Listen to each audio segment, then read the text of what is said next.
तो हमारी जो धरती है, हमारे पहाड़ हैं, हमारी नदियां, हमारे जंगल है, उनकी चेतावनी है ये बाढ़ हमारे लिए, जिसे आज हम आपदा कहते हैं।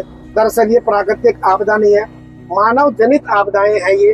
हमारे गढ़वाली में एक कहावत है कि रोड एक जगह रोड मतलब वो सड़क वाली रोड नहीं, अंग्रेजी वाली रोड नहीं। रोड का मतलब बाढ़ आपदा से कहा गया। रोड की जगह रोड और कोड़ की जगह कोड़ 12 साल में भी उत्पन्न हो सकता है। तो हमारे साथ जुड़ चुके हैं अभी पर्यावरणविद डॉक्टर विनोद जुगलान जी, जो कि मैंने आपको पिछली वीडियो में बताया था जब 2020 में सोंग नदी में रिवर चैनलाइजेशन का काम हो रहा था। उस समय हमने चाचा जी से बात करी थी कि क्यों ये जरूरी है और आज ये हालात क्यों उत्पन्न हुए हैं। जय हिमालय, जय हिंद करना चाहता हूँ आप सभी साथियों को। रिवर एजुकेशन के साथ में रिवर का जो रिवर ट्रेनिंग है वो बहुत जरूरी है, लेकिन यहाँ रिवर ट्रेनिंग के नाम पे हम लोग जो कर रहे हैं, आज तक होता आ रहा है, वो सिर्फ यही होता है कि हम लोग वहीं से मिट्टी खोदते हैं, वहीं से रेत बजरी और उसका जो बोल्डर है वो खोदते हैं नदी में से और उसको उसके किनारे वहीं लगा देते हैं। जबकि होना ये चाहिए कि जो भी हमने वहां से उसका रिवर ड्रेसिंग किया है, उसकी जितना रिवर ट्रेनिंग के अंदर का जो मलबा निकला है, उसको हमें वहां तक लाना चाहिए जहां तक नदी कटाव करती है।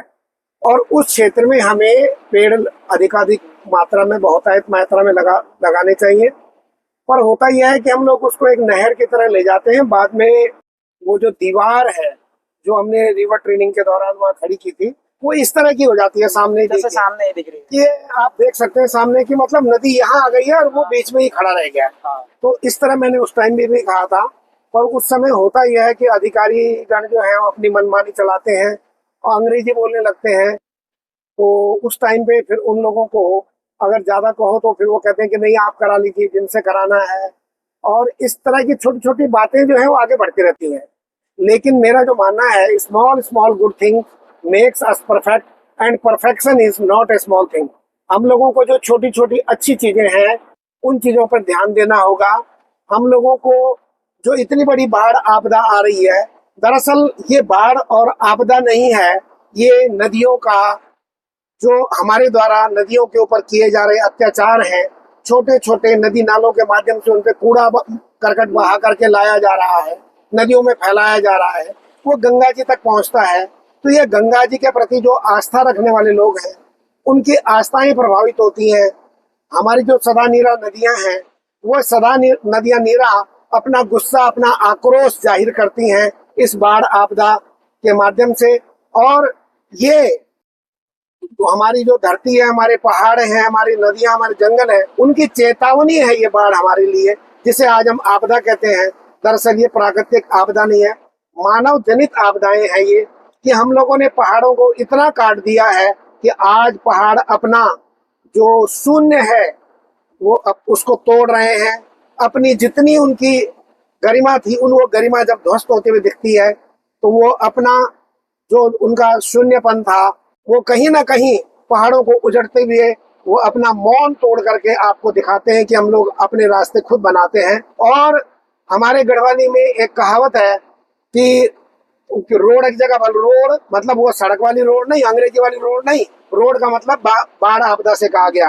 रोड की जगह रोड और कोड़ की जगह कोड़ 12 साल में भी उत्पन्न हो सकता है।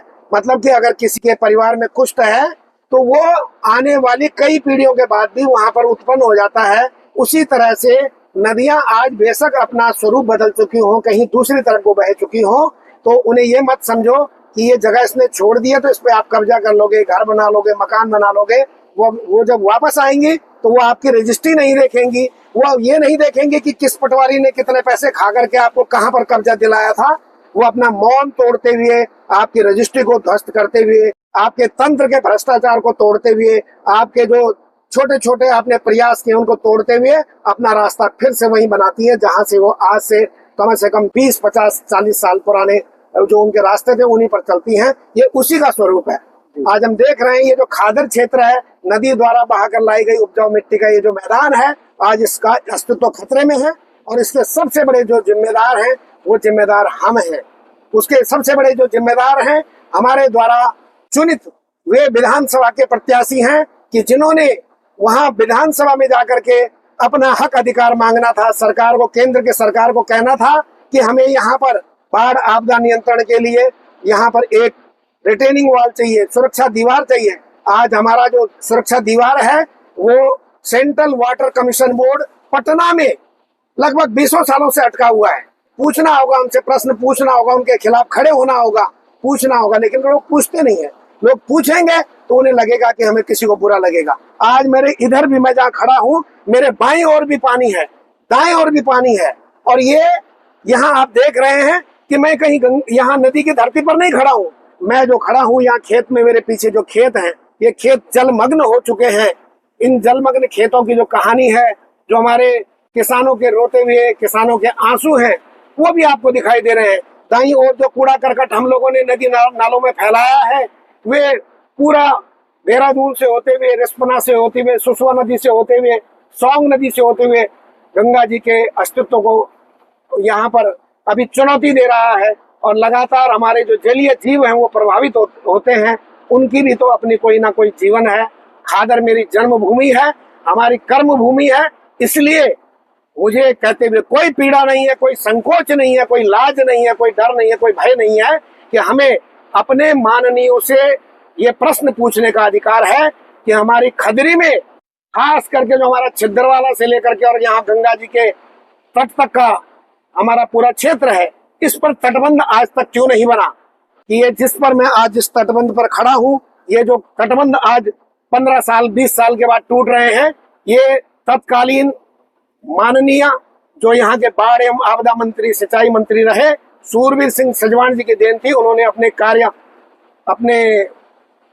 कार्यकाल के दौरान उन्होंने इसको 1.5 किलोमीटर का बनाया था। आज वो पुश्ते गिरने के कगार पे हैं, इनके कभी रिपेयर नहीं हो पाए हैं दोबारा। मैं आभारी रहता हूं कि एक युवा हमारा अखिल भंडारी, जो निस्वार्थ भाव से यहाँ पर इस तरह के पर्यावरण संरक्षण की, वन्य जीवों की फिल्मांकन करके और इस क्षेत्र को पूरा फिल्मांकन करके दिखाता है, उसको भी वहां पर गालियां पड़ती हैं। लोग देखते हैं कि हाँ भाई, किसके साथ खड़े होना है, किसके साथ नहीं खड़े होना है, ये आपकी अपनी विचारधारा है, आप जिसके मर्जी साथ खड़े रहें। लेकिन जब भी आफत की बात आती है, आपत्ति की बात आती है, हमें अपने वैचारिक मतभेद भुला करके एक साथ आगे बढ़ना चाहिए और अपने लोगों से सवाल पूछने चाहिए कि ये कब बनेगा और ये क्यों नहीं बना आज तक इतने सालों में। अगर ये 2005 में बना था तो उसके बाद आज 25 हो गया है। 20 सालों तक हम क्या करते रहे, ये क्यों नहीं किया, हम किस तरफ चल रहे हैं। हमें अपने आप को भी एक बार आत्ममंथन करना होगा कि हम किसके साथ खड़े हैं, किन के साथ खड़े हैं और हम क्यों खड़े हैं। अगर कोई हमारा हितैषी नहीं है तो हमें उसे छोड़ना होगा। धन्यवाद। जय हिमालय, जय हिंद।